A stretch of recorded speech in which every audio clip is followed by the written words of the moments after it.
Bonjour à tous, pour ce hors-série, je vais vous parler de 5 technologies qui ont fait évoluer et qui ont rendu la photographie accessible à tous. 5 technologies qui sont venues s'ajouter à la photographie et qui ont fait évoluer la pratique, la rendant plus simple et donc accessible aux amateurs. C'est parti!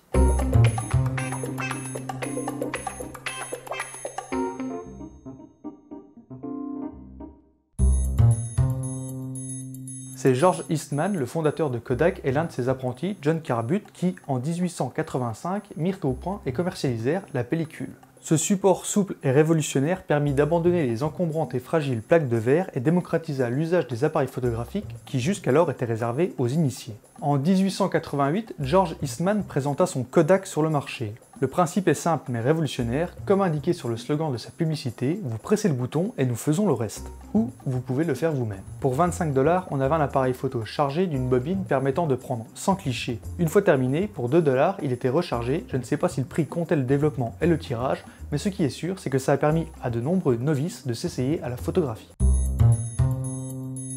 Maintenant, on fait un saut de 60 ans en avant. En 1948 arrive sur le marché le premier appareil photo à développement instantané, le Polaroid 95. Il permet d'obtenir directement des clichés sur papier photo sans passer manuellement par des opérations de développement du film et de tirage sur papier. On appuie sur le déclencheur, une surface sensible est exposée, puis est mise en contact avec un papier sensible. Ensuite, les deux feuilles sont pressées ensemble à travers deux rouleaux qui répandent ainsi le liquide sur le papier développant et fixent l'image. La photo sort ensuite de l'appareil, le tout en environ 1 minute. Ça a permis à de nombreuses personnes à s'amuser à pratiquer la photographie au quotidien. La possibilité d'avoir sa photo en à peine 1 minute après l'avoir prise, c'est une sacrée révolution.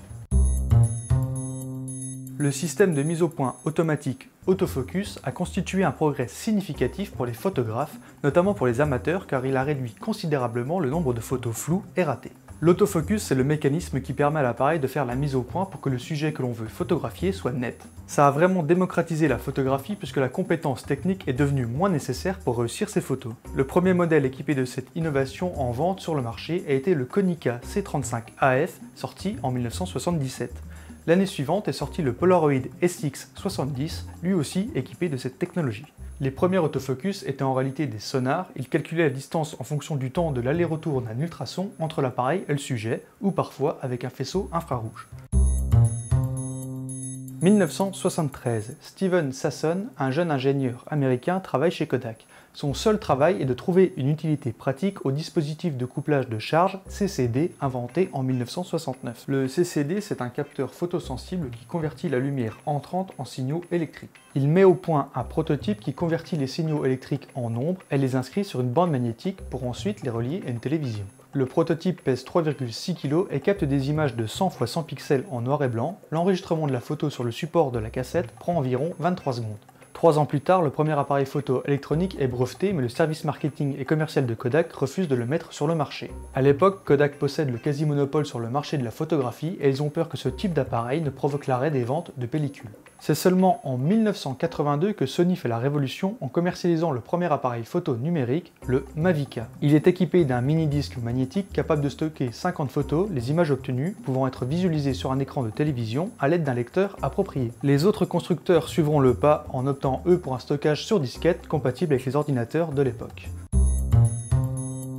Ensuite, il y a eu ça. Un bébé? Non, ça c'est la toute première photo prise avec un téléphone portable. Elle a été prise le 11 juin 1997 à Santa Cruz en Californie par le français Philippe Kahn. Il faudra tout de même attendre juin 2000 pour que Samsung sorte le SCH V200 qui est le premier téléphone avec appareil photo intégré. Le gros inconvénient est que vous devez visualiser les clichés sur votre ordinateur, la partie appareil photo et le téléphone étant séparés. Quelques mois plus tard, en novembre 2000, Sharp lance le JSH04 qui prend des photos et qu'il est possible de visualiser directement sur l'écran du téléphone et même de les envoyer de manière électronique. Bon alors bien sûr, à cette époque, le téléphone portable est loin d'être dans toutes les poches, mais ça s'est très vite démocratisé, tout ça pour arriver à aujourd'hui. Le smartphone est dans toutes les poches et ils ont quasiment tous deux appareils photo, un dorsal et un frontal. La photo est devenue accessible à tous et c'est devenu quelque chose de très simple à faire, tellement simple qu'il existe maintenant des appareils photo pour les enfants. Voilà, c'est la fin de cette vidéo, merci de l'avoir regardé jusqu'au bout, j'espère surtout que vous avez appris quelque chose. N'hésitez pas à laisser un pouce bleu, à commenter, à partager la vidéo.